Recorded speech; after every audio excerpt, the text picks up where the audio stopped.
Hey, in case you guys were not fully aware, it is Shandalar time! It's time to play some Shandalar. So, we're back here now at Nevermore Shrine. I'm gonna drop some black amulets here on another Sylvok replica. Maybe a couple of them, because that's gonna help us deal with enchantments. We kind of ran into an issue in one of our last duels where our opponent had dropped a moat, which completely destroyed our ability to even be able to attack. And we've run into other situations too where we just can't do anything to stop enchantments. I think the High Priest was like a massively enchantment-based deck, and we just could not get through anything. So I'm going to get a couple of these actually. They're good blockers too. And the cool thing is you can use them as an instant, so you can actually block with them, and then if they're going to die, you just sacrifice them, and then use that to destroy your opponent's artifacts or enchantments. Yeah, both great. Mox Ruby.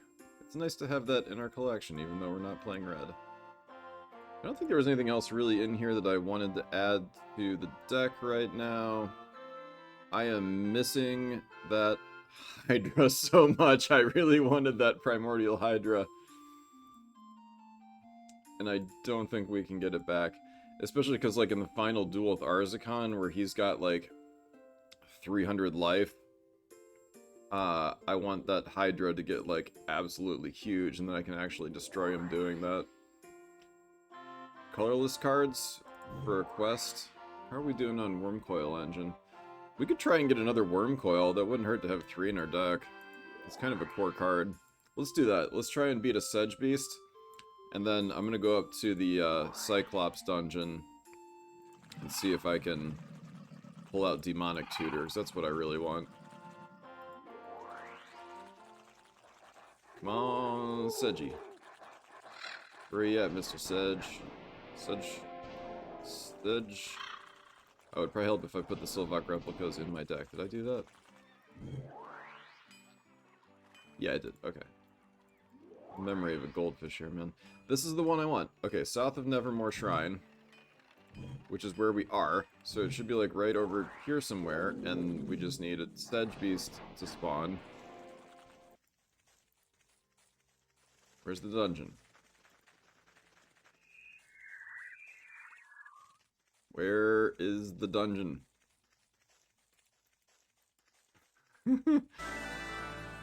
Black Wizard sends a Vampire Lord to attack Sarmal's Spire. Here's a Sedge Beast. Okay, cool.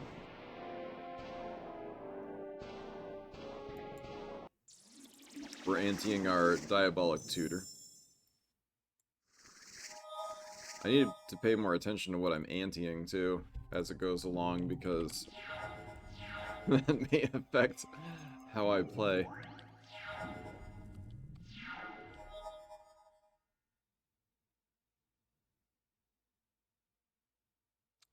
Alright, let's attack Viridian. And then I'm gonna Skull Clamp it. So I get draw 2 cards, and I get to pull out a land. Drop Swamp. Hymn to Torak. Ooh, got rid of his Demigod of Revenge.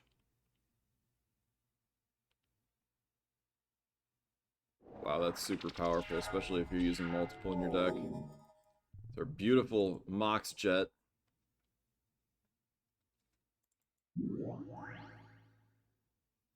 I'm gonna Skull Clamp that so I can start doing some more damage with it. 4-2, and if he does to happen to destroy it, then I'll get to draw 2 cards. He's got a Black Vice in play, but I'm playing out my hand so quick it's... Well, wait, this is, number of cards in their hand, -4. Okay, yeah, that's where you want to have few cards in your hand. Trow, attack the Sangromancer. This will play this Cutthroat too. He's got a Crimson Muck Waiter, 2-1. Can regenerate and gets +1/+1 as long as you control a swamp. So, nice combo card, especially if you've got like a Badlands out. Kind of like the old Sedge Troll, which was really powerful card back in the early days, and when you play in old school MTG, the Sedge Troll combo, which is a black, or I'm sorry, it's a creature that gets bonuses in a red and black deck, and it has regenerate, so you play it with Navinural's Disc. Okay, this was a fairly easy duel here. Like, not even paying attention, I'm just rambling about old school MTG. Cool, picked up some cards. Don't really need this dungeon clue, although I don't think we've seen Azar's Crypt yet. It has Avacyn, Angel of Hope, Balance, and Mox Sapphire, some real powerful white and blue cards there, or white and Mox Sapphire.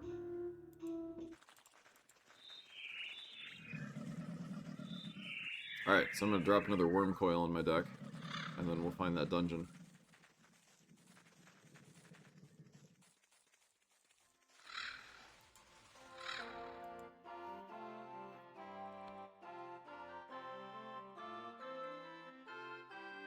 Worm Coil.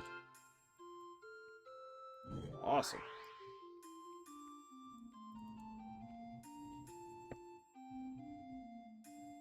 I'm going to take this out. It's a cool card, but we just don't really need it. Does not fit the paradigm of the deck we are building.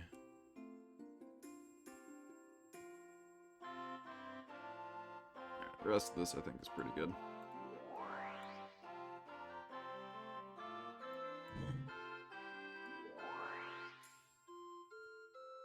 Trigon Amending. Okay, jolly good.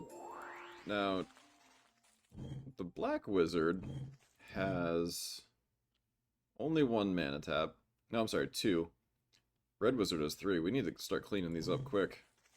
To get to 5, they win. Where is Sarmal Spire? Oh, it's right down there. Alright, let's save it. So we're dealing with a Vampire Lord.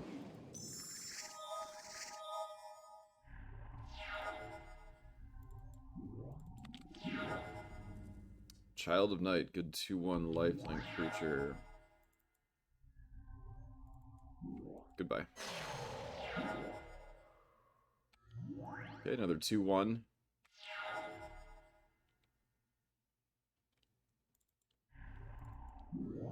Get my Trow out to block that. Catacombs into a Bayou.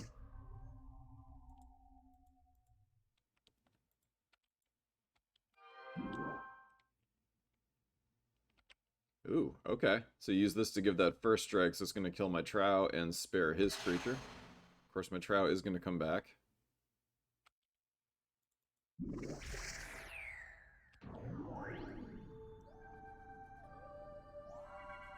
I could steal his Child of Night, but I think I'm going to hang on to that Reanimate for something more powerful.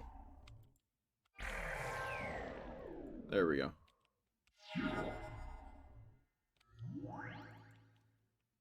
Okay, so he's got this 2/2 first strike. Other vamps get +1/+1.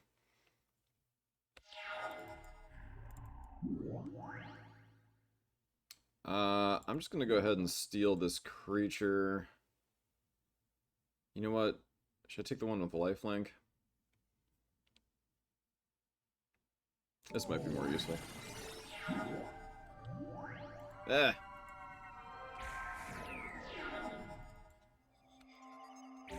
So he's gonna be doing some damage to us here, but I can at least... Oh, nope, that's dead. Alright, Creekwood Leash. And we're gonna start generating some creature tokens here. Or not. Okay, this is not looking good. I'm glad we have this Worm Coil engine out. There, can at least have some defense here. Now these both have first strike. This is flying and has first strike. Eesh. Okay, I've got to start getting some life back here. But those both have first strike, so that's not good.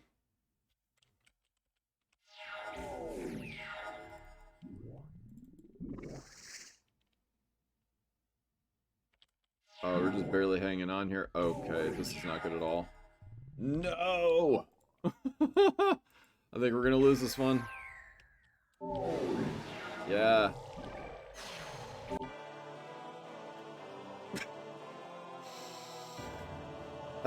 Easy come, easy go.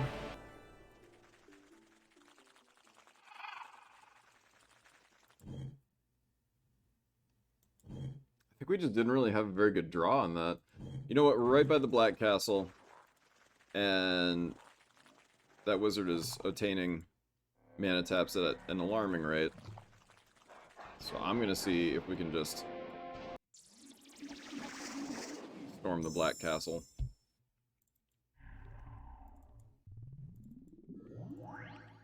And we're playing against a Mind Stealer now. Oh, it's a mirror match. So he's actually using our deck.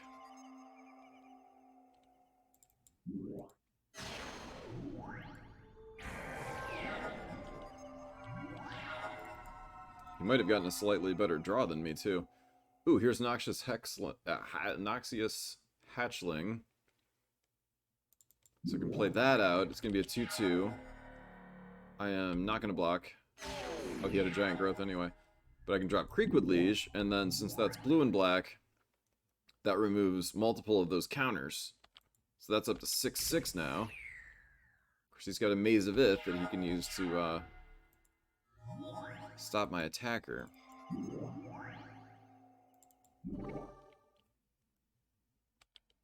Definitely want to not trade Creekwood Liege. Once we get enough worms in play, that can totally overcome the Maze of Ith.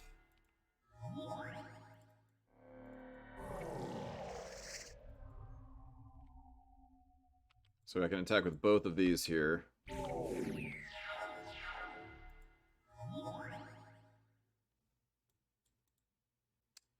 I'm going to save Reanimate in case I need it.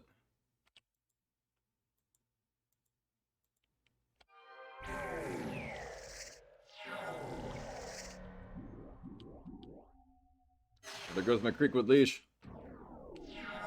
And here, back, it comes. Sweet.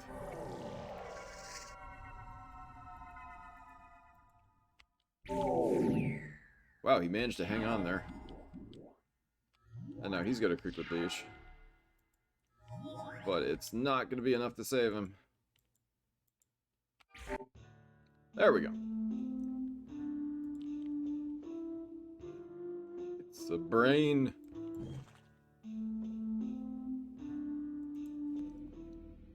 Alright, so this is showing Gloom as being the card it's supposed to start with. But that is not what we are going to start with. This should be... Was it well-laid plans for the Black Castle? Yes. So I'll have to substitute that out at the start of each duel. Starting with Obnixilis.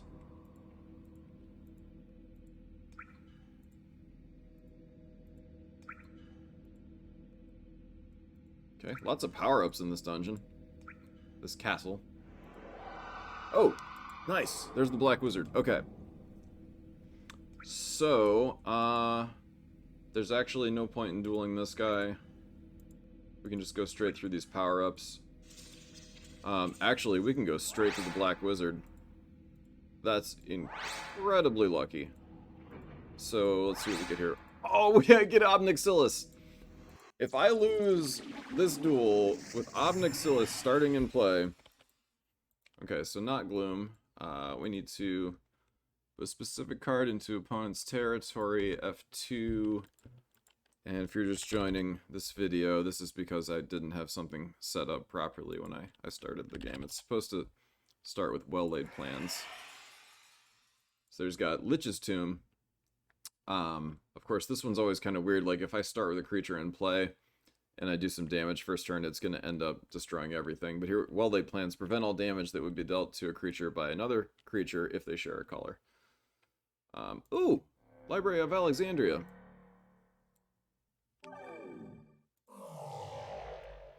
Yeah, see, he lost life, and because of the Lich's Tomb, he had to sacrifice his permanents.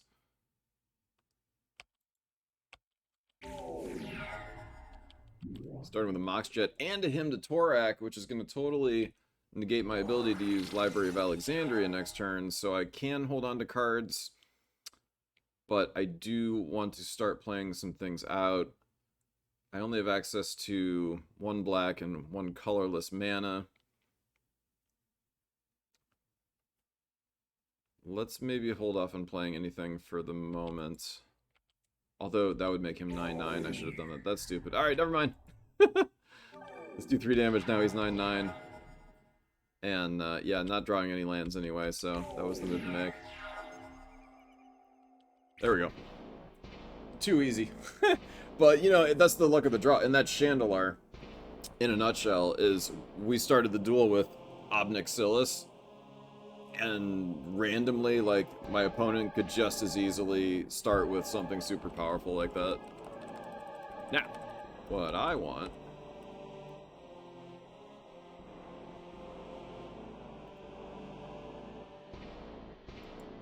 Yes. Give me that Massacre Worm. And what else can we get?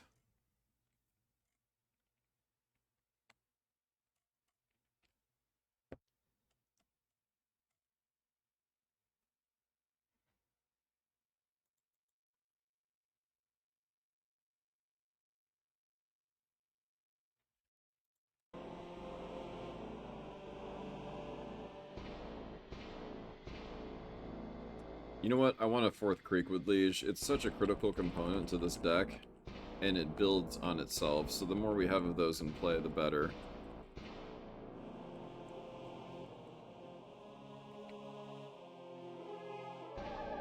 That is such cool card art. I love that. Zombie. We need more zombie crocodiles.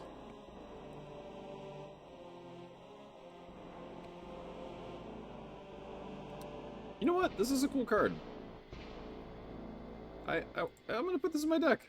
Why not? We need something with flying. Sweet, so that's a black castle destroyed, fellas. And we've got some cool new black cards to add. So I don't need Blister Grub anymore. Massacre Worm. Where's Murray? Murray of the White, the Weatherlight.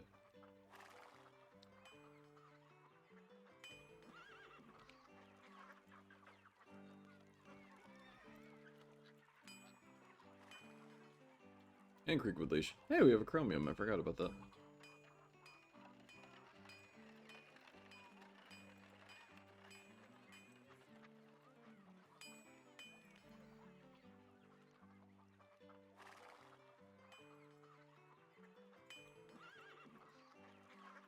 Okay, selling some things.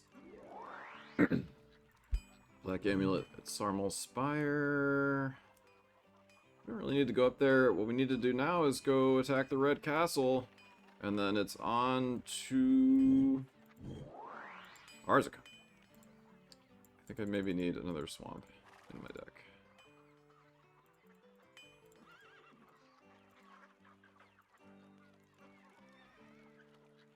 Alright, so land, mana source is 32%, land 36%, but that's not including... I'm not sure if it counts these as mana sources. It's probably fine.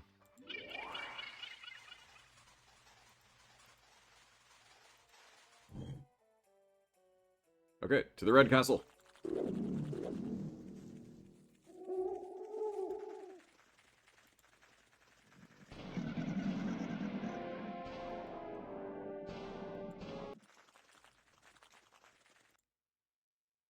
And the Red Castle, I believe, starts with Wall of Stone in play, yes. Here we go. Welcome to Dragon Mount. Oh! There's a Troll Shaman guarding the entrance.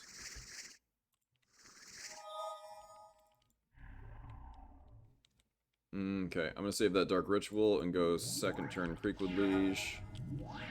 He's got a Brass Man. Does it have lifelink? Gain 2 life.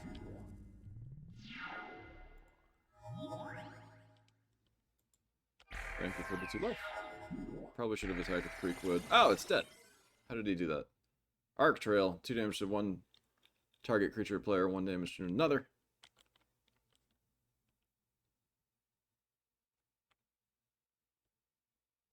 Come here. Oh, he destroyed the Vampire Cutthroat too. But we reanimate that. This is a cool card. Whenever it's dealt damage, it deals that same amount of damage to target creature or player, and it can gain first strike. Unless it's dead. Which it is.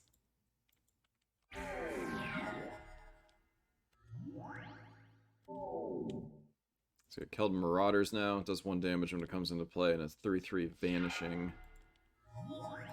And see now, ultra powerful.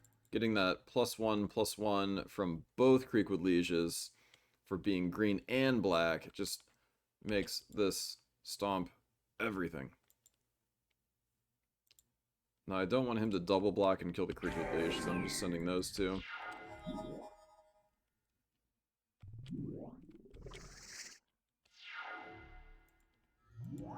And we're getting more worms every turn. Oubliette on the Marauders. They are gone. And that's gonna wrap that duel.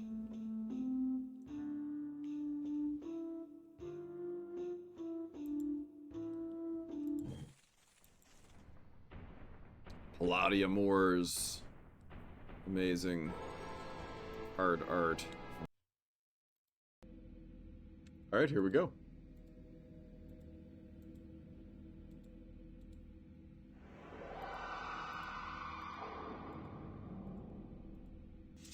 Full menagerie of creatures here. Red Djinns, sorceresses, centaur, war chiefs. Interesting dungeon layout here too. War mage.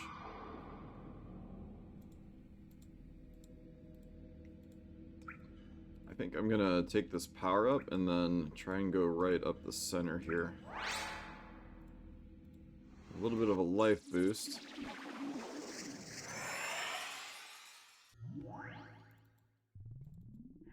Alright, Mox Jet in our initial draw, that's great. Getting an elixir out early, and I'm gonna take this card out of my deck once I remember to do so. We've also got Noxious Hatchling. So get some mana out quickly, we can get an early advantage going.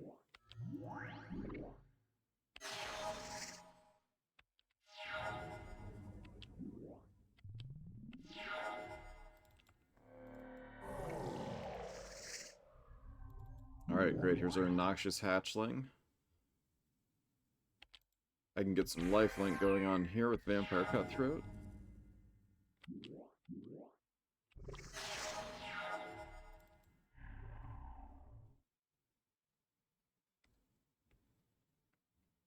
And let's Green Sun into a Creekwood Liege. That's awesome. So this is up to 5/5 now. Doing some damage, gaining some life. She's got a Nivix Cyclops out, 1/4 defender, and gets +3/+0 and can attack when you cast a instant or sorcery. Another Creekwood.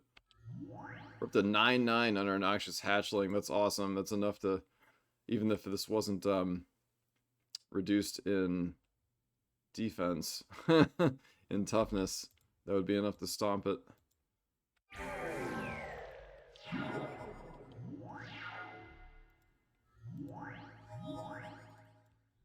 I'm going to hold back my Trow just in case I need it.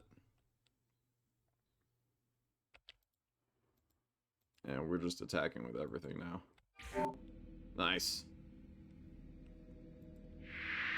Each of these spells has a power of 1.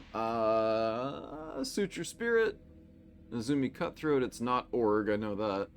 Murderous Redcap. Kami of Tattered Shoji. It's gotta be the Cutthroat, Spirit. Spirit, Cutthroat. I got it. Awesome. Starting with Murray the Cursed. Ooh, interesting. The way this dungeon is laid out, I'm guessing she's in this back corner here. Because that's going to be a dead end.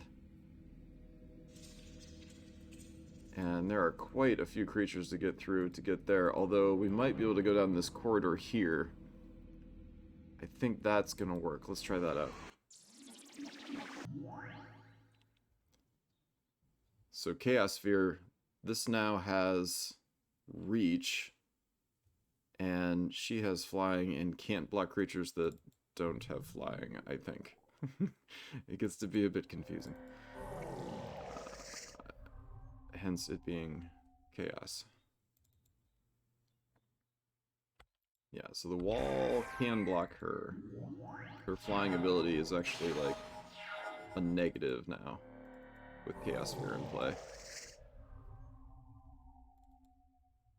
Okay, Glissa out with some Death Touch to get rid of that wall.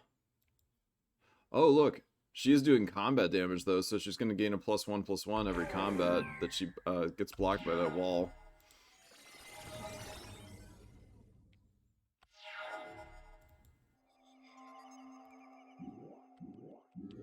Frequent out, boosting our creatures. Feeling good about this one.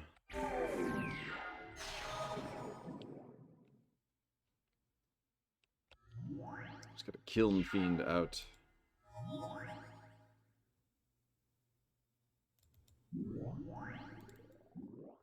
I'm gonna Sylvok that Chaos Sphere.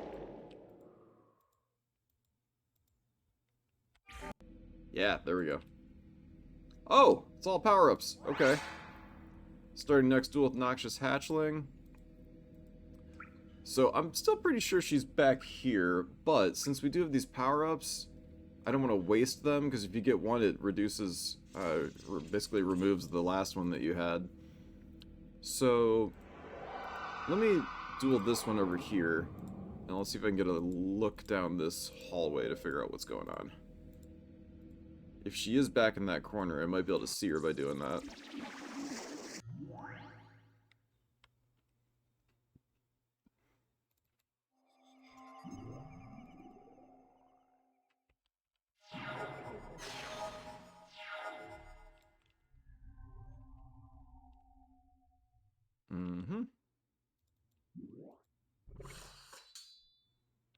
And no real reason to...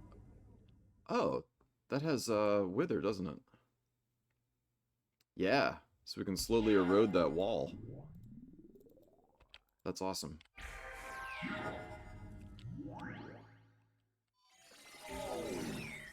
Alright, so she's got a Storm Chaser Mage out here. 1/3 Flying Haste Prowess.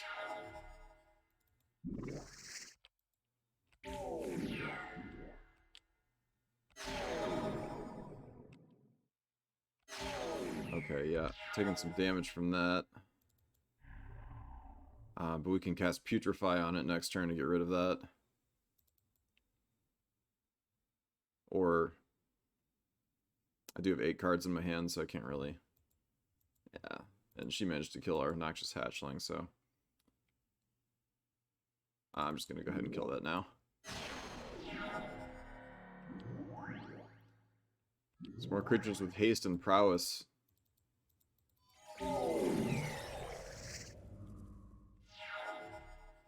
Alright, this is getting tricky.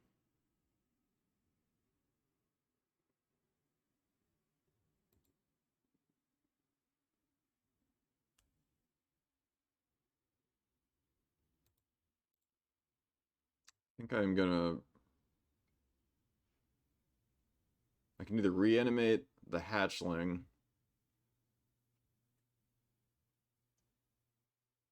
I kind of need some land, too. Let's get the Viridian Emissary out.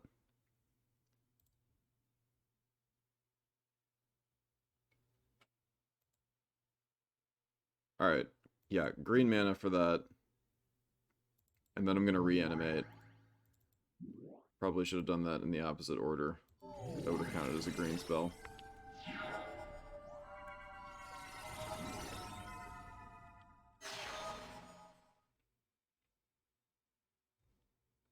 Oh, and yeah, because of Chaos Sphere, I can actually block the creature with flying.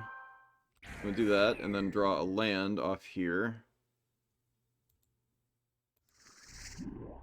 Okay.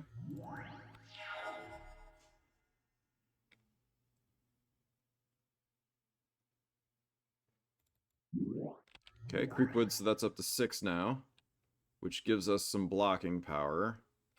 I'm gonna hold back. Let's see if we can turn the tide here.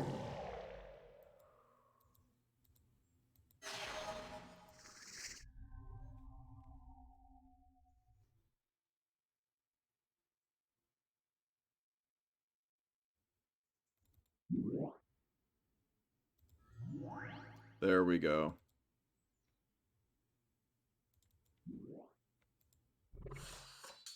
Yeah.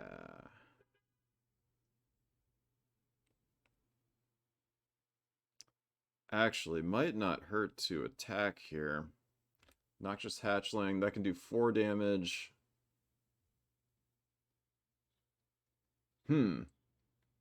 So I could attack and get rid of at least one creature. Let's see what happens. Okay, got rid of the wall.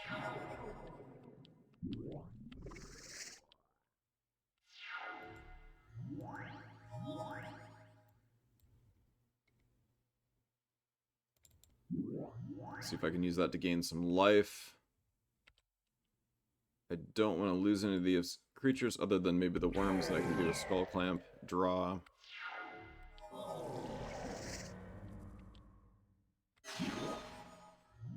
Just replacing her creatures here.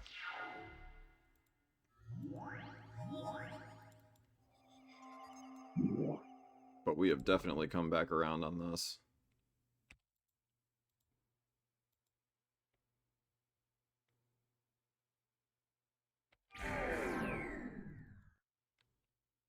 Looking good.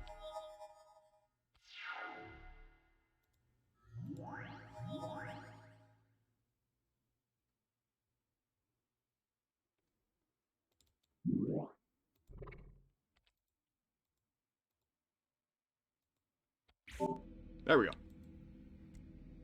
Okay, so there's a treasure in that dead-end corner. And there's a few more power-ups. So that's awesome. That's a net win. Let's go back over here, pick up the other power-up, and we'll see what's down this far left corner. But we're going to do that next time because we're at time, and thanks for joining. And if you guys are enjoying the series, like and subscribe, and we will continue traversing, exploring the Red Castle next time.